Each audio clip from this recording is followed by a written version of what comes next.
जय जगन्नाथ दोस्तों मु आशा करुच्ची आपण मैंने श्री जगन्नाथ आशीर्वाद आपण मैंने समस्ते भलरे थे आ खुशी रे थे। जय जगन्नाथ जय जगन्नाथ। आज मु संतोष कुमार प्रभु नीला विषय किसी कहवा चाहूँगी।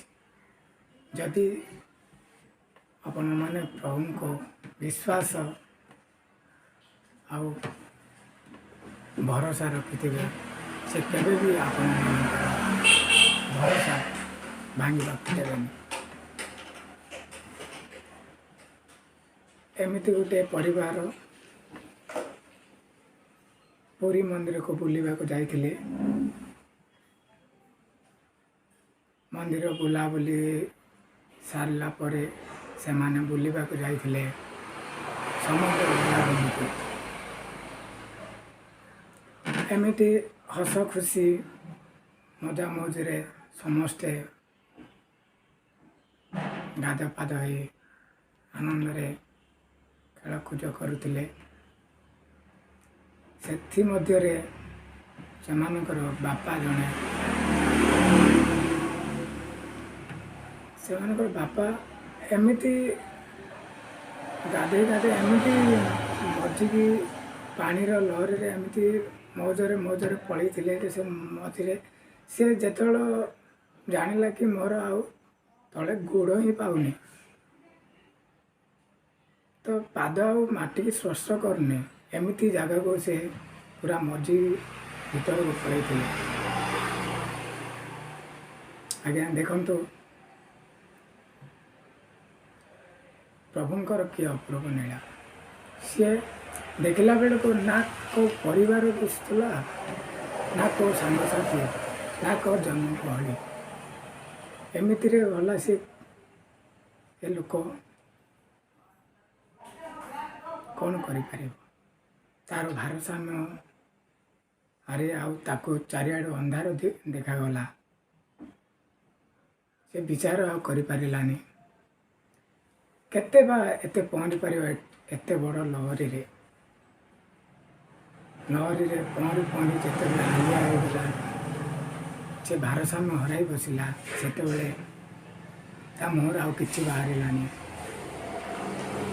मरी एठी निश्चित होगा जे मुझे मरबी तो सी भगवान को स्मरण कला हे जगा हे जगन्नाथ एटी कही तो सेपट आड़ू एपट ए साइड गोटे पतला लोक अति जोर पहुँरी पहुँरी आसला सी ताकू उद्धार करने को चेष्टा कला हेले ए लोकटीर ओजन प्राय 60-70 वेट हम किंतु सी लोकटा को सी साहाଯ୍ୟ कर असमर्थ है। तो से पिलाटी कहला मु तो मो हाथ में आपण को किसी साहाଯ୍य हो पारनी। तो सी ता सांग को आउ जन को डाकला कि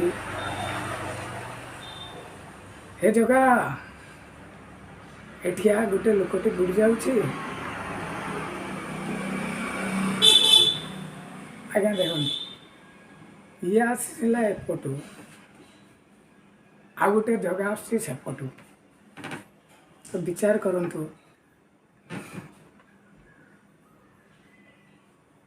से जगह किए थिला जदि दी सांग आसता ना तो गोटे जगार एपट ही 2 जन आसते जड़े एपट आस जड़े सेपट आस तो विचार करंतु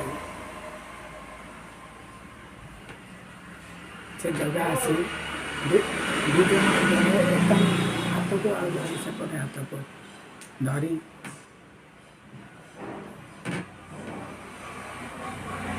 पहरी पहरी निज कूल को आसी कूल बसाई से अंतर्ध्यान हो गए। तो एमती भगवान को पाखे एमती विश्वास रखु डाकिले हो करवाला जे जगतर नाथ जगन्नाथ निज हृदय बसई दिंट जगन्नाथ ସେ ତ ହାତ ଠାରି ଡାକୁଛି ମୋ ଭକ୍ତ କେବେ ଆସିବ, ମୁଁ ଆଉ କେବେ ଆଲୋଚନା କରିବି। ବାସ୍ ଆମ ଡାକିବା ଭିତରେ ଯଦି ତାକୁ ପସନ୍ଦ ହେଇଗଲା,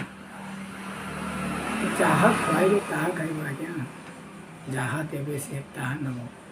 ଖାଲି ସେ ଦେବା ନେବା ଭିତରେ ନିଜର ପ୍ରେମ, ନିଜର ଶ୍ରଦ୍ଧା ଆଉ ନିଜର ଭକ୍ତି, ଆହୁରି ଅନେକ ଅନେକ ଏମିତି ଚମତ୍କାର ଅଛି ପ୍ରଭୁଙ୍କ ବିଷୟରେ। ଆଉ କେତେବେଳେ କହିବ ଏ ଦାସ। ଜୟ ଜଗନ୍ନାଥ। ଏ ଛୋଟ ଦୋକାନରେ ସେ ଜଗନ୍ନାଥଙ୍କ ଦୟାରୁ ଛୋଟ ଦୋକାନଟିଏ କରିଛି। ପ୍ରଭୁଙ୍କ ଦୟାରୁ ଭଲ ଚାଲିଛି ମଧ୍ୟ। ଆଉ ଛୋଟ ହଉ କି ବଡ଼ ହଉ କେବେ ଅଭିମାନ କରିବା ନାହିଁ। ସେ ଜଗନ୍ନାଥଙ୍କ ପାଖରେ ସବୁବେଳେ ପ୍ରାର୍ଥନା କରିବା। ନିଜ ପାଇଁ ତ ମାଗିବା ଆଉ ଅନ୍ୟ ସାରା ଜଗତବାସୀଙ୍କ ପାଇଁ ମଙ୍ଗଳକାରୀ ମଙ୍ଗଳ କାମନା କରି ପ୍ରଭୁଙ୍କ ପାଖରେ ଅଦାସ ରଖିବା। ଜୟ ଜଗନ୍ନାଥ, ଜୟ ଜଗନ୍ନାଥ, ଜୟ ଜଗନ୍ନାଥ। ପୁଣି ଥରେ ଭେଟ ହେବା ଆଉ ଗୋଟିଏ ବ୍ଲଗ୍ରେ। ଯଦି ମୋର ଏ ଛୋଟ ଚମତ୍କାର ଭଲ ଲାଗିଥିବ ଆପଣମାନଙ୍କୁ, ତ ଲାଇକ୍ କରେ, ସବସ୍କ୍ରାଇବ୍ କରିଦେବେ ଆଉ ଘଣ୍ଟି ମୋତେ। ଜୟ ଜଗନ୍ନାଥ, ଜୟ ଜଗନ୍ନାଥ।